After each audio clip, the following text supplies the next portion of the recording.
Hello, welcome to AV Technobit. I am Arjun. Today in Fundamentals of Computer series, we are going to discuss on the topic program analysis. तो आज हम programme analysis क्या होता है ये इस पर डिस्कस करेंगे। प्रोग्राम एनालिसिस के अंदर कौन कौन से टॉपिक्स आज हम लोग जो कवर करने वाले हैं वो है analysis of problem, pseudo code, design steps, flow charts क्या होता है, एंड एल्गोरिथम्स क्या कैसे हम लोग बिल्ड करते हैं, structured programming and modular programming concepts क्या होते हैं ये देखेंगे।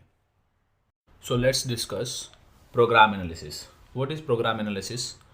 बेसिकली क्या होता है कि प्रोग्राम एनालिसिस में हम प्रोग्रामिंग जो प्रोसेस होता है कुछ उसमें स्टेप्स होते हैं कि मान लेते हैं हम लोग जब प्रोग्रामिंग करते हैं तो उसमें कुछ ऐसे स्टेप्स होते हैं जो आपको बिल्ड करना होता है। जैसे हम जब एल्गोरिदम लिखते हैं किसी प्रोग्राम के किसी प्रॉब्लम के लिए तो आप क्या करते हो, कुछ स्टेप्स फाइनाइट स्टेप्स लिख देते हो उसके लिए। ठीक है, एक प्रॉब्लम जो जैसे डे टू डे लाइफ में कोई एक प्रॉब्लम है तो उसको भी एनालाइज करते हैं, हम उसको भी सॉल्व करते हैं। Same in the same way, in the same fashion हम क्या करते हैं कि जब सॉफ्टवेयर डेवलप करते हैं या प्रोग्रामिंग लैंग्वेजेस को जब हम सीखते हैं तो जब आपके पास कोई एक प्रॉब्लम या एक प्रोग्राम आता है तो आप उसके लिए एक स्टेप्स या उसे कैसे सॉल्व करना है उसके सारे स्टेप्स आप लोग प्रोग्रामिंग एक कह सकते हैं लिखना स्टार्ट करते हो, राइट।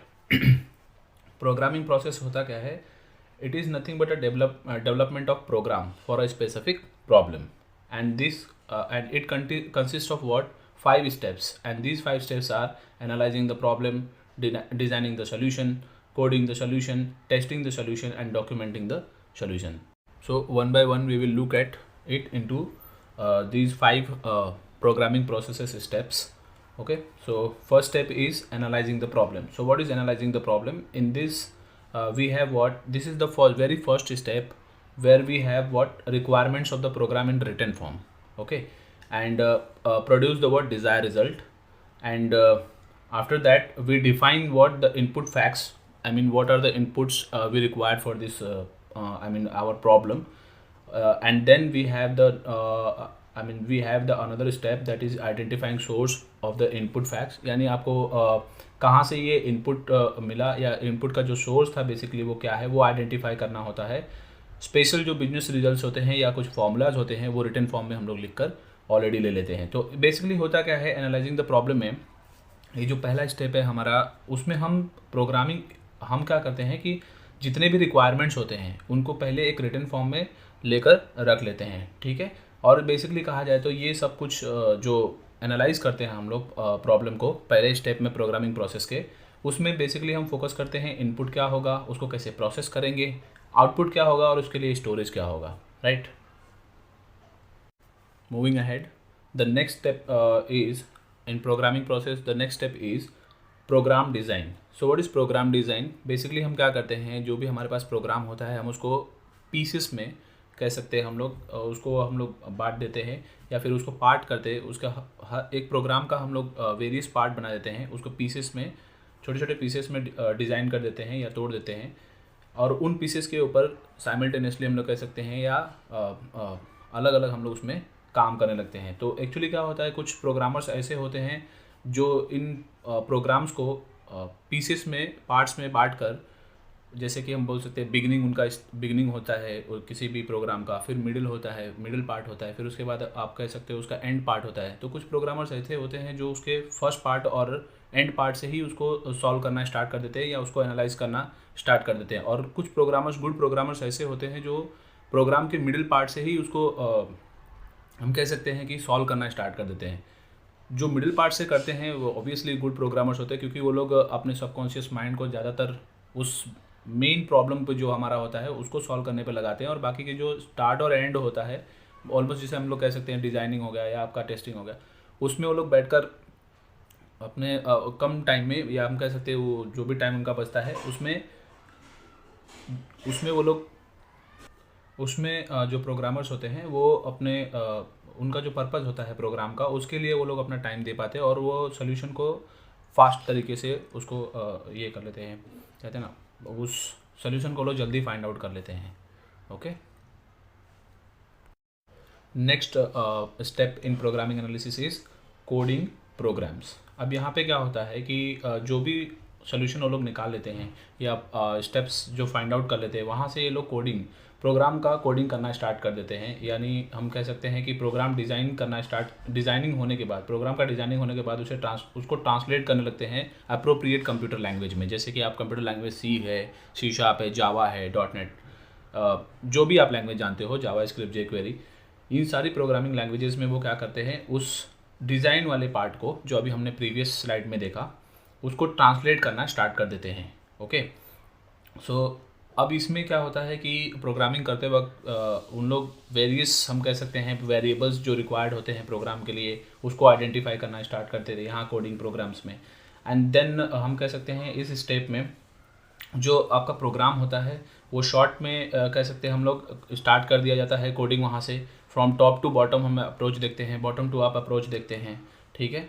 तो इस तरह के कुछ सिक्वेंशियल हम लोग कह सकते हैं डिज़ाइन प्रोसेस होता है कोडिंग प्रोग्राम्स में इस स्टेप में। फिर हम आगे चलते हैं, देखते हैं नेक्स्ट हमारे पास कौन सा स्टेप है, और ये है हमारे पास testing program, the fourth step, examine the output screen. अभी देखिए आप क्या करते हो, जब प्रोग्राम लिख देते हो तो प्रोग्राम में जो इनपुट है, आउटपुट है, किस तरह से वो वर्क कर रहा है प्रॉपरली, आई मीन जो हम लोग ने इनपुट दिया है, क्लाइंट का जो रिक्वायरमेंट है, उस तरह से आपका प्रोग्राम प्रॉपर वर्क कर रहा है या नहीं कर रहा है, ठीक है। तो हम क्या करते हैं, कुछ टेस्ट्स जो होते हैं हमारे बनाए हुए प्रोग्राम्स पे, हम उसके ऊपर कुछ टेस्टिंग करते हैं। जैसे कि हम लोग अलाइनमेंट प्रॉब्लम जो होता है उसमें सॉल्व करते हैं, प्रॉपर अलाइनमेंट उसमें हुआ है या नहीं हुआ है, आउटपुट जो हमारा जो हमें चाहिए वो अभी हमें प्रॉपर मिल रहा है या नहीं मिल रहा है। हम लोग कुछ उसमें इंफॉर्मेशन देखते हैं, मिसिंग हुआ है या नहीं हुआ है, न्यूमरिक जो इन्फॉर्मेशन होते हैं चेक करते हैं हम लोग, जीरो वगैरह, ठीक है।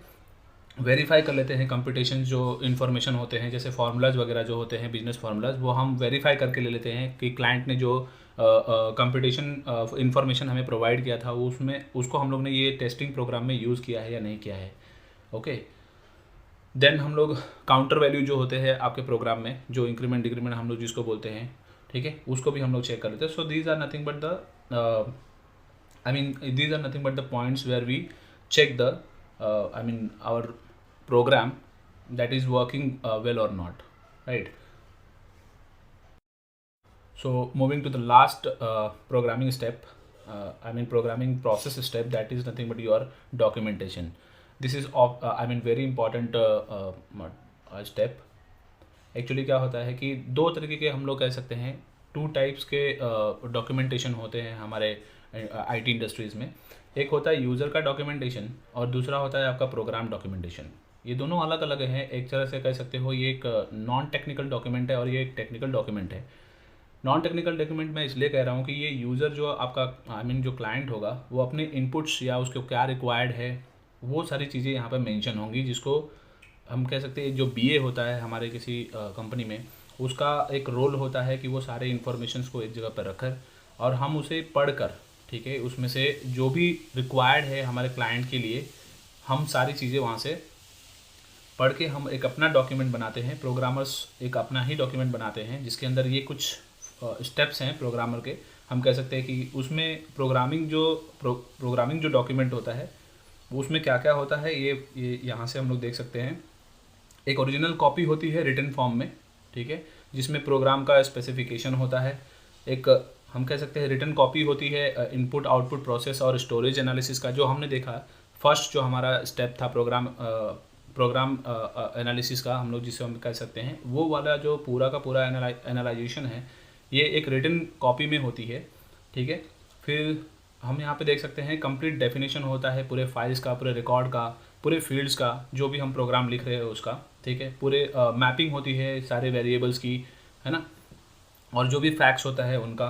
कॉपी जो होता है हमारे पास जो प्रोग्राम है उसके फ्लो चार्ट्स का, उसके सूडो कोड का और अदर जो टूल्स होते हैं डिज़ाइन करने के लिए प्रोग्राम का, उनका पूरा हमारे पास एक रिटन फॉर्म में कॉपी होता है। ये flow charts and pseudo code क्या होता है आने वाले हम लोग स्लाइड्स में देखेंगे, या हम लोग आने वाले जो हमारा सेशन होगा उसमें देखेंगे। Okay, so copy of source code of the program, a printed copy of input facts use to test the program, and जितने भी आउटपुट्स होते हैं उनके सारे आउटपुट रिपोर्ट्स भी यहाँ पर अटैच कर दिए जाते हैं इस डॉक्यूमेंट में, प्रोग्रामर डॉक्यूमेंटेशन में। ओके, और यूज़र डॉक्यूमेंटेशन मेनली आपका जो इंफॉर्मेशन होता है क्लाइंट साइड वो उसमें मेंशन किया जाता है। So thank you so much for watching this video. See you in the next session. Till then, bye bye.